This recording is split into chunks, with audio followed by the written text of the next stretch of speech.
Good morning. आपण नागरिकशास्त्राचा दुसरा पाठ पाहत होतो. आपल्या पाठाचं नाव होतं भारताची संसद.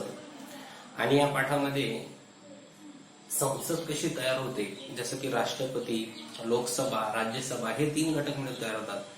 जरी राष्ट्रपती हे पद अतिशय महत्वाचं पद असलं तरी राष्ट्रपतीला या दोनही सभागृहामध्ये म्हणजे लोकसभेमध्ये आणि राज्यसभेमध्ये उपस्थित राहता येत नाही.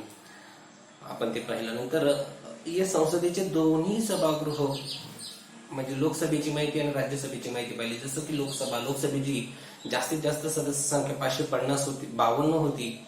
त्याच्यापैकी 2 सदस्य अँग्लो इंडियन म्हणून राष्ट्रपती निवड करतात. तर 550 हे भौगोलिक मतदारसंघामधून एक भौगोलिक मतदारसंघामधून एक असे एकूण 550 आणि 2 अँग्लो इंडियन असे एकूण 552 सदस्य हे लोकसभेचे असतात. ते पाहिलं. लोकसभेची जी सदस्य आहेत त्यांच्यामध्ये भेदभाव होऊ नये किंवा प्रत्येकाला संधी मिळावी यासाठी अनुसूचित जाती, अनुसूचित जमाती किंवा स्त्रियांसाठी काही राखीव जागा असतात. ते आपण कालच्या तासिकेला पाहिलं.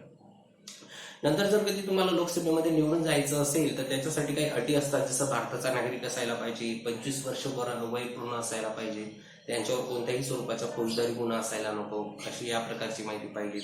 साधारणतः लोकसभेची जी निवडणूक होते ती दर 5 वर्षांनी होते. 5 वर्षांनी झालेल्या निवडणुकीला सार्वत्रिक निवडणूक असे म्हणतात. पण कधी कधी काय होतं, 5 वर्षाच्या अगोदर सुद्धा निवडणूक होते. अशा 5 वर्षाच्या अगोदरच्या निवडणुकीला मध्यावधी निवडणुका असेही म्हणतात.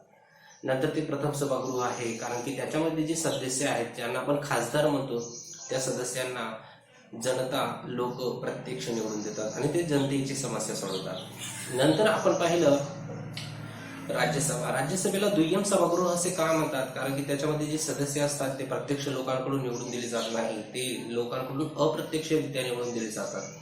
नंतर आपण हे पण पाहिलं की राज्यसभेमध्ये सदस्य संख्या 250, पण त्यापैकी 238 विविध घटक राज्य आणि केंद्रशासित प्रदेशांमधून निवडले जातात.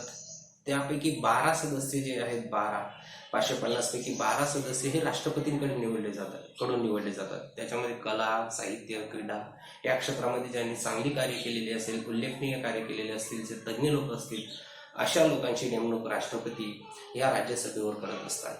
मग राष्ट्रपती 12 सदस्य हे राज्यसभेवर आणि 2 सदस्य हे लोकसभेवर नेमणूक करत असतात. नंतर आपण हे पण पाहिलं की राज्यसभा कधी एकत्रितपणे बरखास्त होत नाही. जसं की लोकसभा 5 वर्षानंतर बरखास्त होऊन जाते, तसं राज्यसभा होत नाही. त्यांच्या खासदारांचा जो कार्यकाल आहे राज्यसभेच्या खासदारांचा तो 6 वर्षाचा आहे. पण 6 वर्षानंतर त्यांचा कार्यकाल पूर्ण होतो, परंतु पूर्णच्या पूर्ण सदस्यांचा होत नाही. फक्त 1/3 सदस्यांचा होतो. म्हणजे दर 2 वर्षांनी 1/3 सदस्य बरखास्त होतात आणि तेवढेच भरले जातात. म्हणून ते एकत्रितपणे कधीही बरखास्त होत नाही. त्याची माहिती आपण कालच्या तासिकेला पाहिलं. नंतर राज्यसभेमध्ये जर सदस्य व्हायचं असेल तर मग तुम्हाला काही अटी असतात. जसं भारताचा नागरिक असायला पाहिजे, त्याचं वय 30 वर्ष पूर्ण असायला पाहिजे किंवा त्याच्यावर कोणत्याही स्वरूपाचा फौजदारी गुन्हा असायला नको. मग लोकसभा आणि राज्यसभा या दोघंही सभागृहाच्या सदस्यांना खासदार म्हणतात आणि ते आपल्या विभागाचं काम पाहतात. आपल्या प्रदेशामध्ये ज्या काही समस्या आहेत त्या सोडवण्याचा किंवा त्याचा विकास करण्याचं काम ते पाहतात. मग आपल्याला असा प्रश्न पडला असेल की मग ते समस्या सोडवतात, पैसा खर्च करतात, मग घरून करत असतील का? नाही. तर त्याला शासकीय निधी मिळतो, शासनाकडून निधी मिळतो आणि वार्षिक निधीमधून मग ते आपल्या प्रदेशाचा विकास घडवून आणतात. आता आपल्याला बघायचं आहे की हे जे संसदेचे सभागृह आहेत त्या सभागृहाचं कार्य म्हणजे संसदेचं कार्य आपल्याला पाहायचं आहे. ज्याप्रमाणे लोकसभा आणि राज्यसभा आहे, लोकसभा आणि राज्यसभेमध्ये काही सदस्य आहेत जे खासदार आहेत, ते खासदार काय कार्य करतात, लोकसभा आणि राज्यसभा मिळून आपल्या देशामध्ये कोणकोणतं कार्य पार पडतात ते आपल्याला पाहायचं आहे. मग आता त्यांची माहिती पाहिल्यानंतर आता आपल्याला पाहायचंय त्यांचं कार्य. त्याच्यापैकी पहिलं कार्य आहे कायद्यांची निर्मिती करणे. कायद्यांची निर्मिती करणे.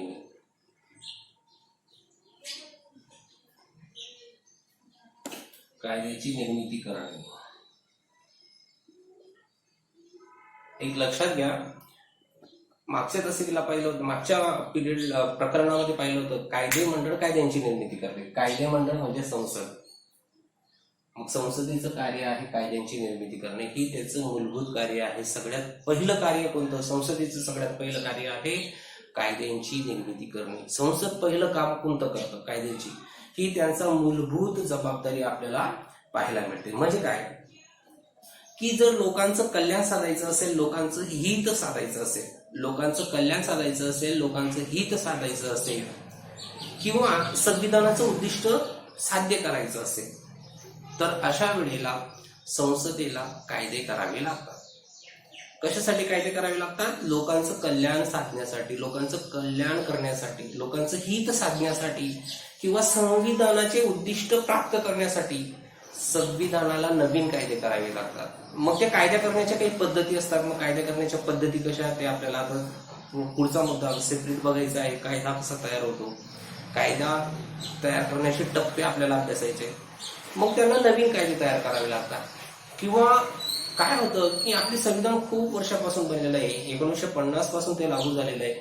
मग जुन्या कालावधीमध्ये म्हणजे 1950-60च्या कालावधीमध्ये असे भरपूर कायदे होते की ते कायदे आता कालबाह्य झालेले आहेत, आता त्याची गरज नाही. 2020 आणि 1950 हा जो फरक पाहिला 70-80 वर्षाचा, या फरकामध्ये आपल्याला असं लक्षात येतं की जे जुने कायदे आहेत ते आता कालबाह्य झालेले आहेत, त्याची आता गरज नाही. मग अशा कायद्यांना रद्द करण्याचं काम हे संसद करतं. नवीन कायदे तयार करण्याचं काम संसद करते. एवढंच नाही तर अनेक कायदे असे आहेत की त्याच्यामध्ये आता बदल करावे लागतात. उदाहरणार्थ प्राचीन कालावधीमध्ये म्हणजे जुन्या कालावधीमध्ये मतदान करण्याचा हक्क 21 वर्ष ज्याचं पूर्ण असेल त्याला मतदान करता येत होतं. नंतर असा कायदा बदलला की 21 वर्ष नाही, आता 18 वर्ष ज्याचं पूर्ण झालेलं असेल मग त्याला आता मतदान करण्याचा हक्क आहे. जेव्हा आपल्या संविधानाची निर्मिती झाली त्यावेळेस महिलांना, स्त्रियांना 33% आरक्षण होतं काही विभागांमध्ये, आता 50% आरक्षण आहे. म्हणजे हे जे कायदे केलेले आहेत त्या कायद्यांमध्ये दुरुस्ती पण करावी लागते. म्हणजे एक लक्षात घ्या, कायदे हे 3 पद्धतीचे: नवीन कायदे तयार करणे, जुने कायदे रद्द करणे जे कालबाह्य झालेले आहेत, ज्याची आता आवश्यकता नाही असे कायदे रद्द करणे, आणि काही कायद्यांमध्ये दुरुस्ती घडून आणणे, बदल घडून आणणे, असं काम या संसदेला करावं लागतं. आणि कायदे निर्मितीची ही जी प्रक्रिया आहे, ही कायदे निर्मितीची प्रक्रिया सगळ्यात महत्वाची आहे आणि पायाभूत आहे. तर आपल्याला संसदेचं आता दुसरं कार्य बघायचं आहे, मंत्रिमंडळावर नियंत्रण ठेवणे. दुसरं आहे मंत्रिमंडळावर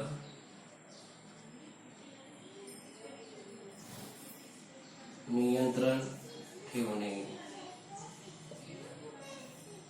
मंत्रिमंडळावर नियंत्रण ठेवणे. आता मंत्रिमंडळावर नियंत्रण म्हणजेच काय?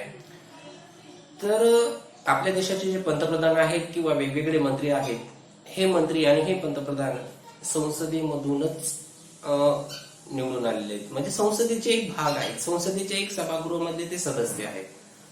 प्रधानमंत्री आणि हे मंत्रिमंडळ संसदेचे एक सदस्य आहेत. मग अशा प्रधानमंत्री आणि मंत्रिमंडळावर नियंत्रण ठेवण्याचं काम संसदेचं आहे. की ते व्यवस्थित राज्यकारभार पाहत आहेत की नाही, कायद्याची अंमलबजावणी संविधानानुसार करता आहेत की नाही, ते पाहण्याचं काम संसदेचं आहे. त्यांच्यावर नियंत्रण ठेवण्याचं काम संसदेवर आहे. मंत्रिमंडळावर म्हणजे कार्यकारी मंडळ, आता मंत्रिमंडळाला दुसरं नाव आहे कार्यकारी मंडळ. या मंत्रिमंडळावर नियंत्रण ठेवण्याच्या काही पद्धती आहेत, ते आपल्याला पुढच्या प्रकरणामध्ये अतिशय सविस्तरपणे दिलेले आहेत की ते मंत्रिमंडळावर कसे नियंत्रण ठेवतात. परंतु हे जे मंत्रिमंडळावर नियंत्रण ठेवण्याच्या पद्धती ते सविस्तर अभ्यासण्यापूर्वी आता एक मुद्दा आपल्याला दिलेला आहे की ते मंत्रिमंडळावर नियंत्रण ठेवतात का? कारण आपल्या संविधानामध्ये असं म्हटलेलं आहे की मंत्रिमंडळाला किंवा पंतप्रधानाला आपलं कार्य करत असताना संसदेला विश्वासात घेऊन कार्य करावं लागतं, संसदेला विचारून कार्य करावं लागतं. जर त्यांनी संसदेला विचारलं नाही तर संसद त्याला बरखास्त करतं. आपण मागच्या पाठामध्ये पाहिलं होतं की जबाबदार शासन पद्धत, की कोण कोणाला जबाबदार असतं, तर मंत्रिमंडळ संसदेला जबाबदार असतं, म्हणजेच कार्यकारी मंडळ कायदे मंडळाला जबाबदार असतं. जर कधी या मंत्रिमंडळाने किंवा पंतप्रधानांनी संसदेला न विचारता कार्य केलं, त्यांच्या मर्जीनुसार कार्य केलं, तर अशा मंत्रिमंडळाला किंवा पंतप्रधानांना संसद बरखास्त करून टाकतं. म्हणजे मंत्रिमंडळावर नियंत्रण ठेवण्याचं काम कोण करतं? तर संसद करतं. मंत्रिमंडळावर नियंत्रण ठेवण्याचं काम कोण करतं? संसद करतं. तर हे दुसरं कार्य आहे मंत्रिमंडळावर नियंत्रण ठेवणे. तिसरं आहे संविधान दुरुस्ती. हे खूप महत्वाचं आहे. संविधान दुरुस्ती. आता संविधानमध्ये दुरुस्ती करणे, एक वेळेस कायदे करणं सोपं असेल, मंत्रिमंडळावर नियंत्रण करणे सोपे, पण संविधान दुरुस्ती करणे खूप अवघड गोष्ट आहे. कारण संविधान समितीने आपले संविधान तयार केलेलं आहे. 26 नोव्हेंबर 1949 ला तयार झालं होतं आणि 26 जानेवारी 1950 पासून ते लागू झालं होतं. हे संविधान खूप तज्ज्ञ लोकांनी बनवलेलं आहे आणि त्याच्यामध्ये त्यांनी काही कलम टाकलेले आहेत, काही परिशिष्ट आहेत, काही प्रकरणं आहेत. परंतु ते संविधान जे तयार केलेलं आहे त्याच्यामध्ये जर कधी त्यावेळेस जे काही नियम तयार केले असतील ते जर आता आपल्याला रद्द करायचे असतील किंवा बदलवायचे असतील, संविधानामध्ये काही नियम बदलवायचे असतील, तर ती म्हटली जाते संविधानामधली दुरुस्ती. मग संविधानामध्ये दुरुस्ती करणं खूप सोपं आहे का? नाही. सगळ्यात अवघड जर गोष्ट कोणती असेल तर संविधानामध्ये दुरुस्ती करणे. कारण आपलं संविधान लागू झालं होतं 26 जानेवारी 1950 ला. त्या संविधानामध्ये त्यावेळची जी सामाजिक परिस्थिती होती त्या सामाजिक परिस्थितीला अनुसरून डॉक्टर बाबासाहेब आंबेडकर, राजेंद्र प्रसाद, पंडित जवाहरलाल नेहरू, सरोजिनी नायडू अशा अनेक लोकांनी त्या सामाजिक परिस्थितीला अनुसरून कायदे केले होते. त्या परिस्थितीला अनुसरून कलम तयार केली होती. त्या परिस्थितीला अनुसरून त्या ठिकाणी परिशिष्ट आणि विभाग तयार केले होते. परंतु 70-80 वर्ष झाल्यानंतर त्या परिस्थितीला, त्यावेळची परिस्थिती आणि आताची परिस्थितीमध्ये खूप बदल होऊन गेला. म्हणजे त्यावेळच्या संविधानामध्ये आणि आताच्या संविधानामध्ये थोडाफार बदल तर करावा लागेल. म्हणून संविधानामध्ये दुरुस्त करणे यासाठी एक समिती नेमली जाते की संविधानामध्ये आपल्याला दुरुस्ती करायची आहे. त्याच्यावर खूप चर्चा केली जाते आणि चर्चा केल्यानंतर मग लोकसभा आणि राज्यसभेमध्ये संविधानासाठी दुरुस्ती करण्यासाठी एक विधेयक सादर केलं जातं की आता आपल्याला संविधानामध्ये दुरुस्ती करायची आहे. खूप मोठी प्रोसेस आहे. त्याच्यासाठी पंतप्रधान, राष्ट्रपती, सरन्यायाधीश यांची खूप मोठी चर्चा होते आणि चर्चा झाल्यानंतर मग संविधानामध्ये दुरुस्ती करायला सुरुवात होते. आता संविधानामध्ये दुरुस्ती ही 3 पद्धतीने होते. संविधानामध्ये पहिली पद्धत आहे दुरुस्तीची की साध्या बहुमताने. साध्या बहुमताने संविधानामध्ये दुरुस्ती केली जाते. मग आता साध्या बहुमताने म्हणजे नेमकं काय? साधं बहुमत, उदाहरणार्थ लोकसभेमध्ये किती सदस्य संख्या आहे? 550. राज्यसभेमध्ये किती? 552 आणि राज्यसभेमध्ये किती? 250. यांचे टोटल होते 802. 802 सदस्य हे खासदार आहेत. मग साध्या बहुमताने म्हणजे नेमकं काय? की निम्म्यापेक्षा जास्त मतं. 802 म्हणजे 402 मतं तरी पडायला पाहिजे. 402, 403 मतं जर पडली साध्या बहुमताने संविधान दुरुस्ती झाली असं म्हणता येतं. म्हणजे मतदान केलं जातं. मतदानापैकी हे 552 आणि 250 मिळून जर 802 लोकांनी त्याला संमती दर्शवली की संविधानामध्ये खरंच दुरुस्ती करायला पाहिजे तर याला म्हणतात साधं बहुमत. दुसरा आहे विशेष बहुमत. विशेष बहुमताने म्हणजे 2/3 एवढं मतदान लागतं त्याला. 2/3 म्हणजे साध्या बहुमताने नाही, 2/3 मतदान म्हणजे जवळजवळ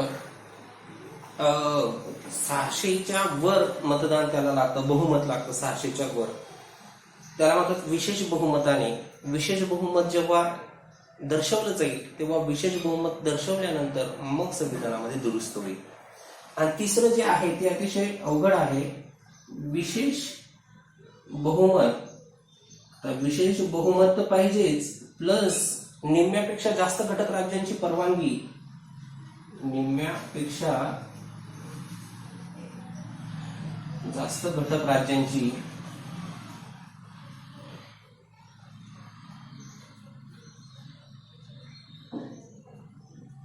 ही सगळ्यात अवघड पद्धत आहे. संविधानामध्ये दुरुस्त करण्याची ही पद्धत कशी आहे बघा. साध्या बहुमताने म्हणजेच काय, निम्म्यापेक्षा जास्त लोकांनी जर संमती दर्शवली तर त्याला म्हणतात साधं बहुमत. विशेष बहुमत म्हणजे 2/3 लोकांची संमती पाहिजे त्याला.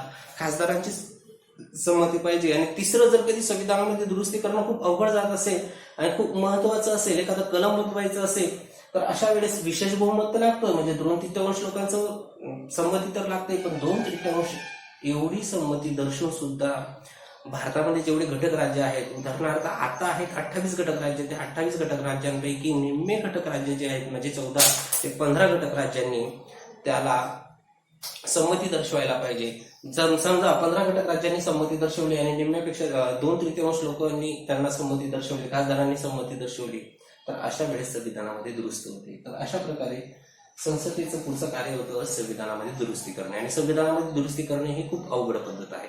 तर हे कार्य आहे. आपल्याला याच्यामध्ये कायद्यांची निर्मिती कशी होते हे सेपरेट पाहायचंच आहे, त्याची सविस्तर माहिती पाहायचीच आहे. परंतु त्या अगोदर लोकसभेचे अध्यक्षांचं कार्य बघायचंय, त्यांची नेमणूक कशी होती, किंवा राज्यसभेच्या अध्यक्षांचं कार्य बघायचंय, त्यांची नेमणूक कशी आहे, त्याची माहिती आपल्याला थोडक्यात पाहिजे आहे.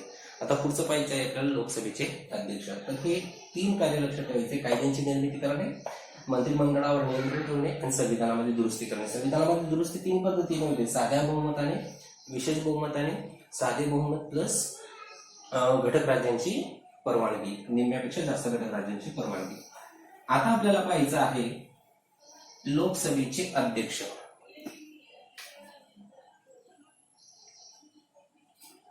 लोकसभेचे अध्यक्ष. लोकसभेच्या अध्यक्षांची अगोदर नेमणूक कशी होती ती पाहू. एक लक्षात घ्या, निवडणूक किती वर्षानंतर होती लोकसभेची? 5 वर्षानंतर. 5 वर्षानंतर होणाऱ्या निवडणुकांना कोणती निवडणूक म्हणतात? सार्वत्रिक निवडणुका.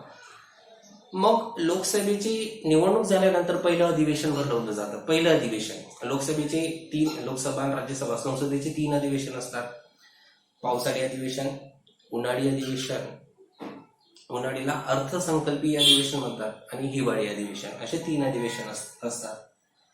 मग पहिलं अधिवेशन भरल्यानंतर समजा निवडणूक झाली आणि कोणतंही एक अधिवेशन भरलं. पहिलं अधिवेशन भरल्यानंतर सर्वचे सर्व राजकीय पक्षामधले जे खासदार असतात ते खासदार एका ठिकाणी जमतात, आणि जमल्यानंतर मग त्या ठिकाणी निवडणूक होते त्या सभागृहामध्ये, लोकसभेमध्ये. समजा 552 सदस्य आहेत, तर 552 पैकी वेगवेगळ्या पक्षाचे एक नेते त्या ठिकाणी निवडणूक लढवतात की मला अध्यक्ष व्हायचंय.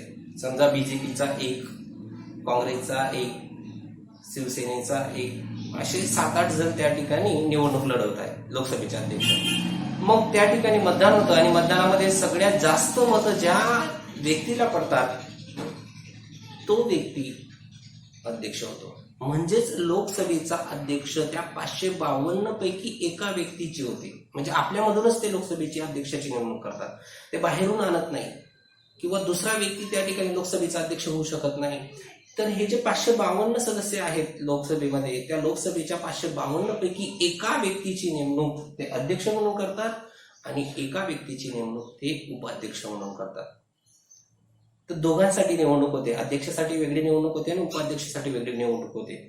त्याच्यापैकी ज्या व्यक्तीला जास्त मतं पडली त्या व्यक्तीला ते अध्यक्ष बनवतात, आणि उपाध्यक्षमध्ये ज्या व्यक्तीला जास्त मतं पडली त्याला ते उपाध्यक्ष बनवतात. म्हणजे आपल्यामधूनच ते एकाची अध्यक्ष म्हणून नेमणूक करतात आणि एकाची उपाध्यक्ष म्हणून नेमणूक करतात. मग या अध्यक्षांचं कार्य काय आहे? आता ती खूप महत्वाची व्यक्ती आहे लोकसभेचा अध्यक्ष. तो लोकसभेचा अध्यक्षाच्या एक खुर्चीवर बसलेला असतो, आणि मग त्याच्या समोर ते सगळे लोकसभेचे सदस्य असतात. मग तो पंतप्रधान असेल, नंतर परराष्ट्र मंत्री असेल, संरक्षण मंत्री असेल, गृहमंत्री असतील, ते त्याच्या समोर असतात. मग लोकसभेच्या अध्यक्षाचं पहिलं कार्य आहे की आपल्या सभागृहामध्ये शांतता प्रस्थापित करणे. मग ते जे सभागृह आहे हे तुम्हाला विचारलं जातं, लोकसभेच्या अध्यक्षाची कार्य सांगा. तर सभागृहामध्ये शांतता, गृहात शांतता. जेव्हा लोकसभेचं अधिवेशन चालू असतं तेव्हा सभागृहामध्ये शांतता टिकवण्याचं काम हे लोकसभेचे अध्यक्ष करतात. समजा एखाद्या व्यक्तीने गोंधळ केला, किंवा एखाद्या खासदाराने खूप आरड्या मारल्या, गोंधळ केला, तर अशा व्यक्तीला तो सभागृहाच्या बाहेर पाठवू शकतो. सभागृहाच्या बाहेर पाठवणे. जर एखाद्या खासदाराने खूप गोंधळ केला, तो ऐकतच नसेल कुणाचं, तर अशा खासदाराला त्या अधिवेशनामधून बाहेर काढण्याचं काम हे अध्यक्ष करतात. आणि समजा तो ऐकतच नसेल तर अशा व्यक्तीचं ते खासदारकी पद तो 1-2 वर्षासाठी रद्द पण करू शकतो, एवढे हक्क त्याच्याकडे आहेत. कारण आपल्या संविधानामध्ये लिहिलेलं आहे की तू त्या संविधानाचा, तू त्या लोकसभेचा अध्यक्ष आहे, तुझं कार्य आहे की संविधानामध्ये शांतता टिकवणे, लोकसभेमध्ये शांतता टिकवणे. जर कोणी ऐकत नसेल तर त्याला बाहेर हाकलून टाकायचं, आणि जर कधी खरंच ऐकत नसेल तर 2-3 वर्षासाठी त्याचं खासदारकी पद रद्द करून टाकायचं, एवढा हक्क त्या लोकसभेच्या अध्यक्षाला असतो. म्हणजेच लोकसभेचा अध्यक्ष सभागृहामध्ये शांतता पण टिकवतो, सभागृहाच्या बाहेर काढवण्याचं कामही करतो, किंवा एखाद्या व्यक्तीनं जर जास्तच आगाऊपणा केला असेल, ऐकतच नसेल, तर अशा खासदाराचं 1-2 वर्षासाठी तो सदस्यत्व रद्द करण्याचा सुद्धा हक्क आहे. किंवा या लोकसभेच्या अध्यक्षाला हे जे सभागृहामधले सदस्य आहेत, खासदार आहेत, त्यांच्या हक्कांची जपवणूक सुद्धा करण्याचं काम तो करत असतो. किंवा प्रत्येक खासदाराला बोलण्याची संधी देतो, तो टाइम आपण देतो की एवढ्या मिनिटामध्ये तुम्हाला बोलायचं आहे, 5 मिनिटं बोलायचं आहे तर 5 मिनिटं बोला. जर समजा जास्तच बोलत असाल मग तो त्यांना सूचना करू शकतो की तुम्ही जास्त बोलू शकत नाही, सगळ्यांना बोलण्याची संधी द्यायची आहे, तुम्ही खाली बसू शकता. तर अशा प्रकारे तो त्या ठिकाणी सभागृहामध्ये कामकाज करण्याचं काम, सभागृहामध्ये शांतता टिकवण्याचं काम हे लोकसभेचे अध्यक्ष करत असतात. आता आपल्याला बघायचं आहे राज्यसभेचे अध्यक्ष. जसं लोकसभेच्या अध्यक्षाचं कार्य आहे तसं राज्यसभेचं अध्यक्षाचं आहे, पण त्याची नेमणूक कशी ते बघू. राज्यसभेचे सभापती किंवा अध्यक्ष. आता आपण पाहिलं होतं की लोकसभेचे अध्यक्ष कसे नेमणूकले जातात, की पहिलं अधिवेशन होतं, पहिल्या अधिवेशनामध्ये लोकसभेचे अनेक खासदार त्या ठिकाणी निवडणूक लढवतात, ज्याला जास्त मतं मिळाली तो अध्यक्ष होतो. नंतर उपाध्यक्षाची पण तशीच नेमणूक होते, मग त्याची उपाध्यक्ष म्हणून आपल्यामधूनच नेमणूक होते. तसं राज्यसभेमध्ये होत असेल का? तर नाही. राज्यसभेचा प्रमुख आहे राज्यसभेचा सभापती, परंतु राज्यसभेचा सभापती त्या 250 मधला नसतो. राज्यसभेची सदस्य संख्या किती? 250. मग त्याचाच मधला हा राज्यसभेचा सभापती असेल का? नाही. तर राज्यसभेचा सभापती किंवा राज्यसभेचे अध्यक्ष हे त्यांच्यामधले नसतात. तर आपल्या संविधानामध्ये असं लिहिलेलं आहे की भारताचे उपराष्ट्रपती हे राज्यसभेचे पदसिद्ध अध्यक्ष असतात किंवा सभापती असतात. हे रिकामी जागा विचारलेली तुम्हाला की राज्यसभेचे पदसिद्ध अध्यक्ष कोण किंवा राज्यसभेचे पदसिद्ध सभापती कोण? तर राज्यसभेचे पदसिद्ध सदस्य उपराष्ट्रपती असतात. भारताचे जे कोणी उपराष्ट्रपती असतील ते राज्यसभेचे अध्यक्ष. भारताचे जे कोणी उपराष्ट्रपती असतील, आता उपराष्ट्रपती या पदाला पण खूप महत्व आहे कारण ते राज्यसभेचे पदसिद्ध अध्यक्ष आहेत. एक लक्षात घ्या, ज्याप्रमाणे अध्यक्षांची नेमणूक होती लोकसभेच्या अध्यक्षाची, त्याप्रमाणे राज्यसभेच्या अध्यक्षांची नेमणूक होत नाही. राज्यसभेचे अध्यक्ष हे उपराष्ट्रपती असतात, म्हणजे ते ऍक्च्युअली असतात, त्यांची नेमणूक केली जात नाही. उपराष्ट्रपती ज्यांची नेमणूक होईल ते राज्यसभेचे अध्यक्ष असतील, त्यांची विशेष नेमणूक होत नाही. फक्त उप अध्यक्षाची नेमणूक किंवा उपसभापतीची नेमणूक राज्यसभेमध्ये केली जाते. जसं लोकसभेमध्ये अध्यक्ष आणि उपाध्यक्षाची नेमणूक होते, तसं राज्यसभेमध्ये उपाध्यक्षाची नेमणूक आपल्यामधून एकाची होत असते. मग आता राज्यसभेमध्ये सुद्धा खूप महत्वाचं कार्य त्या ठिकाणी पार पडतं. त्याच्यामध्ये शांतता टिकवणे, लोकांच्या म्हणजे त्या खासदारांच्या हक्कांची जपवणूक करणे, प्रत्येकाला बोलण्याची संधी देणे, जर एखादा गोंधळ करत असेल तर त्याला आपल्या सभागृहामधून बाहेर पाठवणे, जर अजून कोणी ऐकत नसेल तर मग त्याचं सदस्यत्व रद्द करणे, असे अनेक कार्य हे राज्यसभेच्या अध्यक्षाला सुद्धा कार्य करावे लागतात. एक लक्षात घ्या, जर कधी लोकसभेचे अध्यक्ष उपस्थित राहत नसतील तर उपाध्यक्ष काम करतो, आणि राज्यसभेचे अध्यक्ष उपस्थित नसतील तर मग त्यांचा सुद्धा उपाध्यक्ष हे सभापती पाहत असतात. तर अशा प्रकारे लोकसभेचे सभापती आणि राज्यसभेचे सभापती यांची माहिती आपण पाहिली. आता आपल्याला एक महत्वाचा मुद्दा पाहायचा आहे की संसदेचं कार्य आहे, मूलभूत कार्य आहे कायदे तयार करणे. मग कायदे कसे तयार होतात, ते कायदे कसे तयार होतात त्याची माहिती आपल्याला आता पाहायची आहे. आपल्या संसदेचं प्रमुख मूलभूत कार्य आहे कायद्याची निर्मिती करणे. म्हणून पुढचा मुद्दा आहे संसद कायदे कसे तयार करतात. कायदे तयार करण्याची संसदेची एक विशिष्ट पद्धत आहे. कायदे तयार करण्याची संसदेची विशिष्ट पद्धत आहे. त्या पद्धतीला कायदे निर्मितीची प्रक्रिया असे म्हणतात. त्या पद्धतीला काय म्हणतात? कायदे निर्मितीची प्रक्रिया. कायदा तयार करण्याची संसदेची एक विशिष्ट अशी पद्धत आहे, त्या पद्धतीला कायदे निर्मितीची प्रक्रिया असे म्हणतात. पण कायदा तयार करण्या अगोदर त्या कायद्याचा एक कच्चा आराखडा तयार करावा लागतो. कच्चा आराखडा म्हणजे कायदा कसा असेल, कायद्याचं स्वरूप कसं असेल, त्याच्यामध्ये काय काय असेल, असा एक कच्चा आराखडा तयार करावा लागतो. या कच्च्या आराखड्याला किंवा कच्च्या स्वरूपाचा मसुदा, एक कच्चा आराखडा किंवा कच्चा मसुदा असं त्याला म्हणू शकतो. या कच्च्या आराखड्याला किंवा कच्च्या मसुदाला कायद्याचा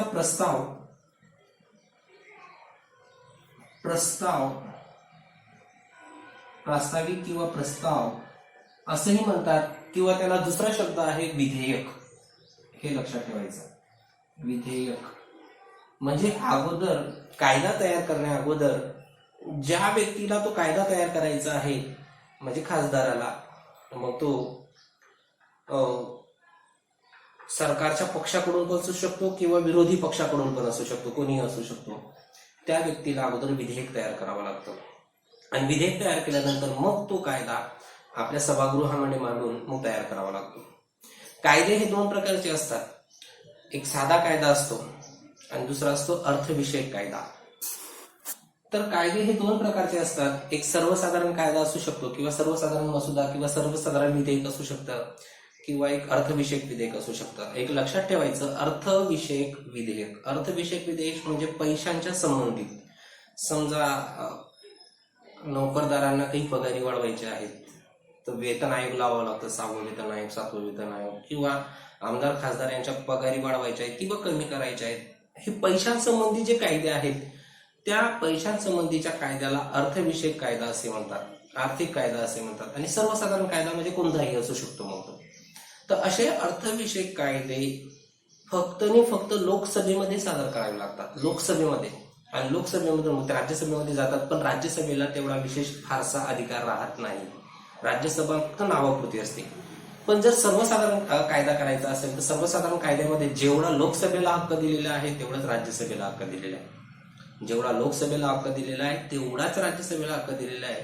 फक्त अर्थविषयक कायद्यामध्ये, अर्थविषयक विधेयकामध्ये सगळ्यात जास्त हक्क लोकसभेला दिलेला आहे, राज्यसभेला दिलेला नाही. तर असे दोन प्रकारचे आपल्याला त्या चौकटामध्ये दिलेलं आहे की अर्थविषयक विधेयक म्हणजे काय, पैशासंबंधी विधेयक, आणि त्याचे हक्क कोणाला दिलेले तर लोकसभेला दिलेले, राज्यसभेला नाही. पण सर्वसाधारण विधेयकाच्या वेळेस दोघांना समान हक्क दिलेले.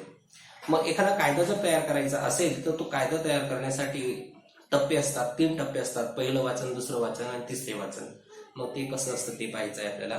कायदा तयार करताना पहिला जो टप्पा आहे त्या पहिल्या टप्प्याला पहिले वाचन असे म्हणतात. पहिले वाचन.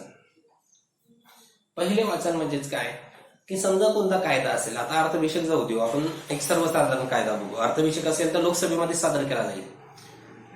समजा एखादा कायदा तयार करायचा आहे तर तो कायदा संबंधित मंत्री, समजा रेल्वेच्या संबंधित असेल तर रेल्वे मंत्री सादर करेल, अर्थाच्या संबंधित असेल तर अर्थमंत्री सादर करेल, पोलिसांच्या संबंधित असेल तर गृहमंत्री सादर करते. तर संबंधित मंत्री ते विधेयक सादर करतात. विधेयक म्हणजेच काय, कायद्याचा कच्चा मसुदा, कायद्याचा कच्चा आराखडा म्हणतात, त्याला विधेयक म्हणतात. तर ते त्या लोकसभेमध्ये किंवा राज्यसभेमध्ये सादर करतात संबंधित मंत्री किंवा कोणताही खासदार. तो विरोधी पक्षाचा पण असू शकतो. हे बघा, जेवढे अधिकार सत्ताधारी पक्षाला असतात तेवढेच अधिकार विरोधी पक्षाला पण असतात. मग जर एखादा कायदा तयार करायचा असेल तर सत्ताधारी पक्ष कायदा तयार करेल असा नियम नाही, विरोधी पक्ष सुद्धा कायदा तयार करू शकतो.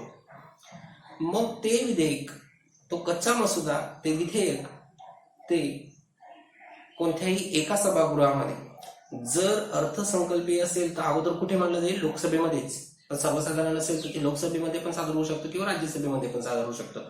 कोणत्याही एका सभागृहामध्ये मांडलं जातं. मांडल्या गेल्यानंतर मग त्याचे वाचन केलं जातं आणि वाचन केल्यानंतर मग ते स्वीकारलं जातं. त्याला म्हणतात पहिलं वाचन. तर याला म्हणतात पहिलं वाचन की ते विधेयक सादर केलं जातं. सादर केल्यानंतर ते मोठ्यानं वाचन होतं, काय काय असणार आहे, आणि नंतर मग ते स्वीकार केलं जातं. याला म्हणतात पहिले वाचन. आता दुसरे वाचन.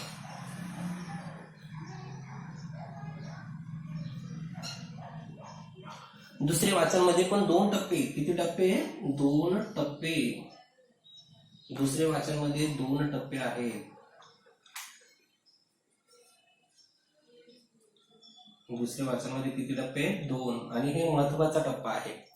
महत्वाचा टप्पा यासाठी, समजा तो दुसऱ्या वाचनामध्ये ते विधेयक केलं, तो विधेयक केल्यानंतर पहिला टप्पा सुरू होतो. दुसऱ्या वाचनामध्ये पहिला टप्पा असा असतो की ते विधेयकाचं पुन्हा एकदा मोठ्याने वाचन होतं. मोठ्याने वाचन झाल्यानंतर जे समर्थक लोक असतात, म्हणजे ज्यांनी तो विधेयक मांडलेला आहे समजा सत्ताधारी पक्षाने, तर त्याच्या बाजूने समर्थक खासदार त्याची बाजू मांडतात की हा चांगला कायदा आहे, याचा असा असा फायदा आहे, असा कायदा केला तर भविष्यामध्ये असं असं होईल, तर ते बाजू मांडतात. आणि विरोधी पक्ष त्याच्यामधल्या त्रुट्या किंवा दोष दाखवतात की ह्या कायद्यामध्ये हे दोष आहेत, हे या त्रुट्या आहेत, जर हा कायदा संमत झाला तर अशा वाईट गोष्टी होऊ शकतात. म्हणजेच जेवढा सत्ताधारी पक्ष महत्वाचा आहे तेवढा विरोधी पक्ष पण महत्वाचा आहे, कारण तो त्या कायद्यामधल्या त्रुट्या शोधतो, त्याच्यामध्ये दोष शोधतो. आणि जर खरंच दोष असतील तर मग एक समिती नेमली जाते त्याविषयी आणि तो समितीकडे सादर केला जातो. मग समितीकडे सादर केल्यानंतर समिती त्याचे व्यवस्थित निरीक्षण करतं, खरंच त्याच्यामध्ये दोष असतील तर ते दोष काढून टाकतं. याचा अर्थ जरी सत्ताधारी पक्षाने ते विधेयक मांडलेलं असेल, जरी त्यांनी चांगली बाजू मांडलेली असतील, खूप लोकांनी त्याला समर्थन केलं असेल, पण ते विरोधी पक्षांची पण बाजू त्यांना ऐकून घ्यावी लागते. खरंच जर त्याच्यामध्ये दोष असतील तर त्याच्यामधल्या काही त्रुट्या, त्याच्यामधले दोष ते काढून टाकतं. मग ती समिती त्याच्यामधले दोष काढून टाकतं.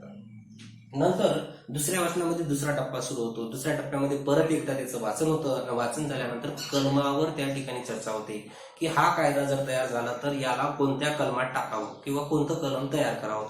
कलमावर त्या ठिकाणी चर्चा होते. कलमावर चर्चा झाल्यानंतर मग त्याच्यावर मतदान होतं आणि मतदानामध्ये जर कधी बहुमत मिळालं तर मग तो तिसऱ्या टप्प्यामध्ये जात असतो. तर अशा प्रकारे दुसऱ्या वाचनामध्ये 2 टप्पे. पहिला टप्पा की त्याच्यावर वाचन होतं, समर्थक लोक त्याला समर्थन करतात, पण विरोधी पक्ष त्याच्यामध्ये दोष दाखवतात. दोष दाखवल्यानंतर त्याच्या त्रुट्या काढून टाकल्या जातात. नंतर मग दुसऱ्या टप्प्याला सुरुवात होते, त्याच्यावर कलमावर चर्चा होते आणि कलमावर चर्चा झाल्यानंतर मग त्याच्यावर मतदान होते. मतदान झाल्यानंतर मग तिसरा टप्पा सुरू होतो.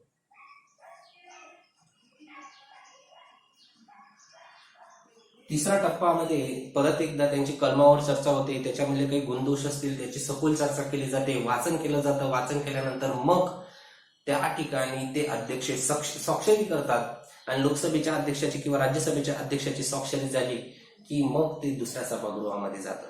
समजा पहिले जर लोकसभेमध्ये हे 3 टप्पे पार केले असतील मग ते राज्यसभेमध्ये जाईल, किंवा राज्यसभेमध्ये हे 3 टप्पे पार केले मग ते लोकसभेमध्ये जाईल.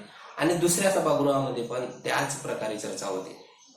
त्याच्यामध्ये पण हे सेम आहे.